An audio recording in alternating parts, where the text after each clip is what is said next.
نحمده ونصلي على رسوله الكريم اما بعد فاعوذ بالله من الشيطان الرجيم بسم الله الرحمن الرحيم رب اشرح لي صدري ويسر لي امري واحلل عقدة من لساني يفقهوا قولي۔ رجب کا مہینہ اور ہمارے معاشرے میں پائے جانے والی عبادات۔ رجب کے مہینے میں عموماً 3 کام کیے جاتے ہیں۔ ایک تو 27ویں کی رات کو جاگا جاتا ہے، پھر اگلے دن روزہ رکھا جاتا ہے، رات کو جاگ کر عبادت کی جاتی ہے، اور اس کی وجہ یہ بتائی جاتی ہے کہ اس رات حضور اکرم صلی اللہ علیہ وسلم معراج پر تشریف لے گئے، اور روزہ اسی مناسبت سے ایک فضیلت کا کام سمجھ کر رکھا جاتا ہے۔ تیسری چیز جو اس مہینے میں عام ہے وہ کونڈے کرنا ہے، جن کو امام جعفر رحمت اللہ علیہ کے نام سے منسوب کیا جاتا ہے۔ آج ہم ان تینوں چیزوں کا جائزہ لیں گے کہ ان کی حقیقت کیا ہے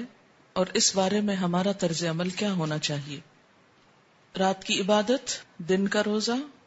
شب معراج کی نسبت سے، اور 22 رجب کو کونڈے کرنا امام جعفر کی نسبت سے۔ ان چیزوں کا جائزہ لینے سے پہلے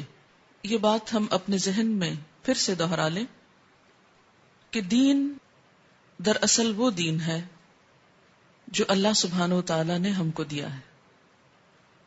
جو محمد صلی اللہ علیہ وسلم کے ذریعے ہم تک پہنچایا گیا۔ قرآن پاک اس کے بارے میں فرماتا ہے، الیوم اکملت لکم دینکم واتممت علیکم نعمتی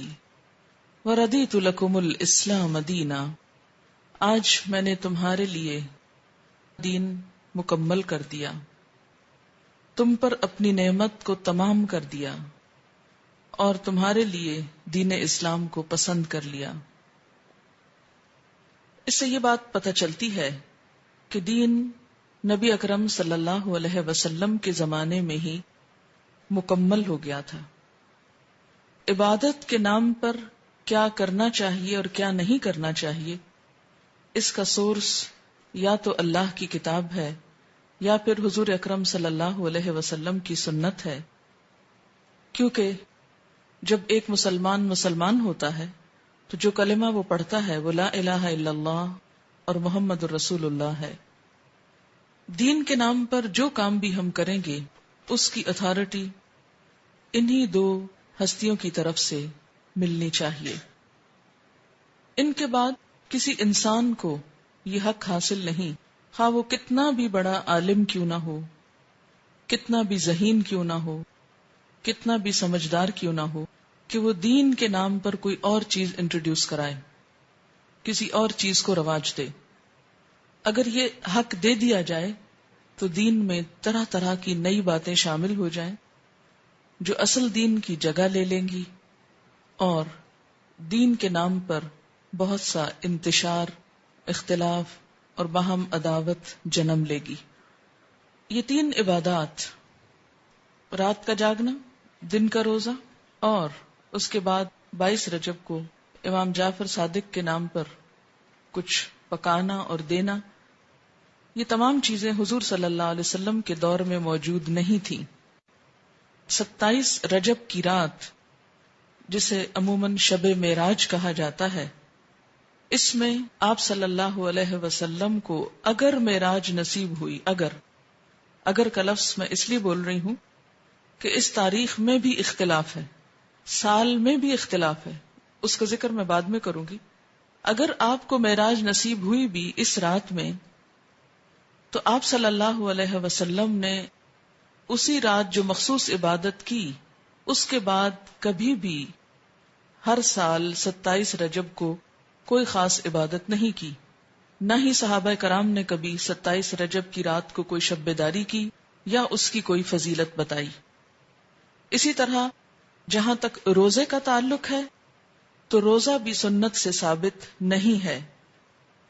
عزت افزائی کی جاتی۔ تو اس سے کیا پتہ چلتا ہے کہ اس رات میں شب بیداری اور اس دن میں روزے کی کوئی حقیقت نہیں۔ اسی طرح جہاں تک امام جعفر کے نام پر جو کنڈے دیے جاتے ہیں، تو بات یہ ہے کہ یہ تاریخ نہ تو امام جعفر رحمت اللہ علیہ کی پیدائش کی ہے اور نہ ہی آپ کی وفات کی ہے، لہذا ان کی طرف اس کی نسبت کا کوئی ثبوت ہی نہیں ملتا یا جواز ہی نہیں ملتا۔ امام جعفر رحمت اللہ علیہ کی ولادت ایک روایت کے مطابق 8 رمضان 80 ہجری میں ہوئی، یا 83 ہجری کی روایت بھی موجود ہے 83 یا 80، اور وفات شوال کے مہینے میں 148 ہجری میں ہوئی۔ اس لیے نہ تو ہم یہ کہہ سکتے ہیں کہ آپ کی پیدائش کی خوشی میں یہ ہو رہا ہے، اور نہ ہی یہ کہہ سکتے ہیں کہ آپ کی وفات کے ضمن میں یہ کوئی کام ہو رہا ہے۔ اگرچہ اصلاً ہی کسی کی پیدائش یا کسی کی وفات پر کچھ کھانا پکانا یا مخصوص کھانے پکانا اسلام کی روح کے مطابق ہی نہیں۔ اسلام میں صدقہ خیرات کا جو تصور ہے وہ یہ کہ انسان جب اپنے پاس کچھ مال پائے یا کسی ضرورت مند کو دیکھے تو وہ صدقہ خیرات کرے۔ اسی طرح اسلام نے صدقہ خیرات کی کچھ مخصوص شکلیں نہیں بتائیں کہ وہ حلوہ ہو یا کھیر ہو یا پوریاں ہوں یا چاول ہوں یا دیگ ہو یا بریانی ہو یا کوفتے ہوں، نہیں، اس لیے کہ اسلام ایسی کسی تکلیف میں انسان کو نہیں ڈالتا جو انسان کے لیے نبھانا مشکل کا سبب ہو یا مشکل پیدا کرے۔ ہم دیکھتے ہیں کہ اسلام ایک یونیورسل ریلیجن ہے، وہ کسی خاص کلچر کی پیداوار نہیں، یا کسی خاص کلچر کے لیے نہیں، کسی خاص ملک یا علاقے کے لیے نہیں، ہر زمانے، ہر دور اور ہر علاقے کے لوگوں کے لیے ہے،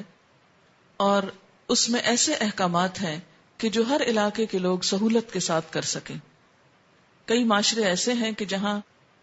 کھیر پکائی ہی نہیں جاتی یا پوریاں بنانے کا طریقہ ہی نہیں آتا، یا کئی لوگ پوریاں بنانا جانتے ہی نہیں، تو کیا ایسے لوگ پھر اس عبادت سے محروم رہیں گے؟